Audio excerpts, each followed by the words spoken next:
Is your heart okay, or is there any issue? Today I will talk about the 7 signs in your body that may indicate your heart isn't 100%. We know that cardiovascular diseases are the #1 cause of death worldwide. I'll divide this video into 3 parts. The first part is about the 7 signs, those you can perceive that something is wrong. What to pay attention to when looking for heart problems. The second part will talk about the 7 classic symptoms. How do you feel when your heart isn't well? In the end, I'll give valuable tips to avoid heart problems in the future, so stay tuned until the end, and I'm sure there's much you haven't heard before. But first, do you really like the video? Because the more people like the video, the more YouTube will distribute it to people who don't have access to doctors or hospitals, and will also share the video with your friends and family. Many lives can be saved with your help. What are the 7 signs you should know and that can indicate you have a heart problem? What are the signs these you can see? 7th sign, Frank's sign. From today you'll start to look more carefully at people's ears. I'm sure about it. Why? Because there's a small sign in the ear that may indicate a person has severe blockage in the arteries of the heart, in the coronaries or in the carotids. Fact. In the 1970s, Dr. Sanders Frank noticed that many of his angina patients had a diagonal crease in the ear. He described this mark as Frank's sign. What's the relationship between the heart and the ear? One theory is that the same factors that damage the inner lining of the arteries can also cause wrinkling of the ears. Does everyone with this evident sign have problems? No, out of every 100 people who have this diagonal fold in the ear, 30 have nothing. It's just a sign of aging, but 70 people do. The younger the person, the more likely it is to be a sign of blockage of the coronary or carotid artery.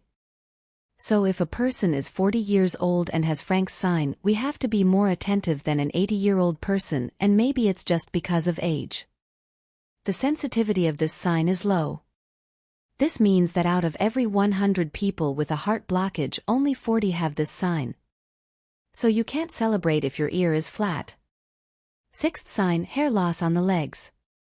Hair loss, first on the leg and then on the thighs, can be a sign that you have peripheral artery disease, that is, blocked arteries in the legs. Since atherosclerosis is not a localized disease but rather a generalized one, if you have blockages in the arteries of the legs, you may have blockages in other arteries of the body, including the coronary arteries that feed the heart. Most people with peripheral artery disease realize that something is wrong only when atherosclerosis is advanced. Why do they lose their hair? Since hair follicles need nutrients for hair growth, they need good blood circulation. If your arteries are blocked due to the buildup of fat deposits, you won't receive enough blood and oxygen. Besides hair loss on the legs, a person may have smoother and shinier skin, a cold complexion, and decreased nail growth, but let me emphasize that hair loss on the legs can also occur for other reasons, not just peripheral artery disease. It also has genetic factors that can cause hair to fall out by rubbing against pants. Sign 5, xanthelasma. You may have looked into someone's eyes and noticed a yellow spot on the eyelid. So that's called xanthelasma. It's not painful, usually just an aesthetic problem that grows slowly. Xanthelasmas are the most common type of xanthelasma and are deposits of cholesterol in the skin. It is more common in middle-aged women and is mainly found in the inner corner of the eye, often on the upper eyelid. About 50% of patients who develop jaundice have dyslipidemia, high cholesterol or high triglycerides. And look how interesting, only 1% of people with high cholesterol have xanthelasma. If you have xanthelasma, you should have a blood test and measure cholesterol and triglycerides to make sure they are not high. 4th sign, senile arc or senile halo. As the name suggests, it's an age issue. It's more common in older patients. It is caused by cholesterol deposits on the edge of the cornea and has that white or gray appearance that can be seen above and below the outer part of the cornea. In some people, this aging aura can dominate the iris, the colored part of the eye. A person may notice that they used to have dark eyes that are now lighter. Presbyopia does not affect vision and does not require treatment. But there's a catch: if this aging aura occurs in young people before the age of 45, it may be a sign that the person has severe dyslipidemia, that is, high cholesterol or triglycerides. In this case, it is associated with an increased risk of heart disease. If you are elderly and have a senile arc, that's normal. About 60% of people over 60 have it, and after 80 it's about 100%. If you're over 60 and look in the mirror and see an aged band. The third sign, cyanosis, is that the skin color is bluish or purplish. But it can also be said that you have a heart or lung problem. If an area of your skin looks bluish or purplish when you're warm, it may be a sign that that part of your body is not getting enough oxygenated blood and is reddish. The artery may be blocked. Now, if a person complains of shortness of breath, it may be a lung problem, pneumonia, emphysema, pulmonary embolism, or heart failure, when the heart cannot pump enough oxygenated blood. Of course, there are other cardiac causes that also fall into this category, such as congenital defects. Wounds that do not heal on the legs or feet can indicate poor circulation, for example. This may be due to arterial insufficiency due to some blockage in the artery irrigating that area. Usually people will not be able to walk very fast or quickly due to increased leg fatigue, pain, or even cramps. These ulcers are often painful. But if you have nerve damage such as diabetic neuropathy, you may not feel pain. Arterial ulcers usually appear on the outside of the leg and at the base of the toes and usually do not bleed. Other ulcers are venous. These are the most common and are related to varicose veins or venous thrombosis.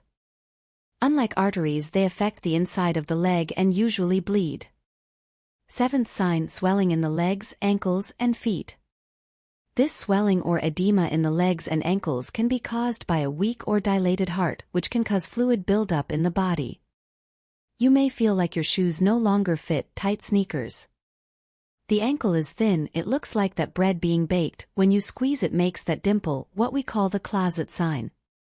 You're more likely to notice this swelling in your legs and ankles at the end of the day because gravity increases pressure in the veins of the legs. And if you lie down and raise your legs, it also reduces swelling. What are the 7 symptoms that you feel that you may have a heart problem?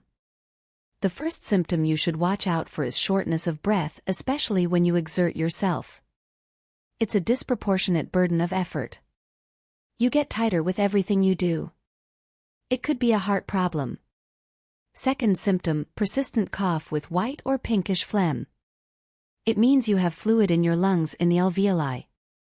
It's important not to let this cough go unnoticed. See a doctor. The third symptom is shortness of breath when going to bed. The person starts putting more pillows to see if they sleep better and over time can no longer lie down and have to sleep in a chair. You may also wake up choking during the night, which is called paroxysmal nocturnal dyspnea. This speaks strongly in favor of heart problems. Fourth symptom, general weakness, feeling tired all the time and difficulty in daily activities such as shopping, climbing stairs, carrying groceries, or walking. This happens because the heart cannot pump enough blood to meet the needs of the muscles and tissues of the body. Symptom 5, nocturia. Upon waking up, you have to wake up several times during the night to urinate. This is called nocturia and has various causes, but if the heart does not pump blood properly and at night, this excess fluid must be eliminated. Symptom 6, intermittent claudication. When walking a few meters you feel pain in the calf. It's not pain, it's time that you make an effort, and when you stop, things get better. This symptom means that the blood is not getting there as it should. When you stop, things get better. When you walk, it hurts again. Seventh symptom, chest pain. If you're feeling chest pain, the first thing you should think about is a heart problem. You can't think of it as a muscle, gas, or something simpler. Is it possible? It is, but always rule out the most dangerous thing. Heart pain is a pain or discomfort in the chest that lasts more than a few minutes. It can come and go, and it can be pressure, weight, tightness, or burning. It can spread to the left arm, neck, back, jaw, stomach, and both elbows and may or may not be associated with sweating, paleness, nausea, and dizziness. If you have these symptoms, see a doctor as soon as possible. Now, how do you prevent it? How do you avoid having a heart problem? First, exercise. Get out of the chair. Don't stop. Physical activity is very important for circulation, the heart, and mental health. Low-impact exercises like walking, biking, and swimming can also improve flow caused by chronic blockages in veins and arteries. 2. If you smoke, quit smoking. Smoking is one of the worst things you can do for your health. Smoking causes impotence, inflames all arteries, and forms fat plaques, which increases the chances of heart attack, stroke, and dementia. 3. If you are overweight or obese, lose weight. Excess weight increases blood pressure, worsens blood sugar, inflammation, and overloads the heart, kidneys, joints, and venous system, increasing the risk of blood clots. In addition to increasing fat in the liver. 4. Eat healthy foods, lots of fruits, vegetables, fiber, whole grains, olive oil, and little red meat and processed foods. 5. If you have a family history, especially father, mother, or siblings with heart problems of heart attack, stroke, stent, or heart surgery, then you should be more attentive than others. If several members of your family have heart problems, you should undergo more in-depth exams. 6. Take care of your cholesterol and triglycerides. Eat more oats, cut out trans and saturated fats, lose weight, eat more fiber, and exercise. And even if you do everything right, you can't reduce it. Don't be upset if your doctor prescribes medication. 80% of cholesterol is produced by the liver. Even doing everything right, sometimes it's not enough. 7. Keep your glucose level under control. If you have diabetes or prediabetes, controlling your glucose levels will reduce complications. HbA1c should be below 7. 8. Finally, control blood pressure. Your goal is to keep blood pressure below 120/80. For some, the goal may be less aggressive, such as no more than 140/90. And of course, if you think you have a heart problem, see several signs, and have some of these symptoms I just mentioned, see a doctor, explain to him and follow his instructions. Did you like the video? Remember to share so more people have this knowledge. Until the next video. Thank you very much.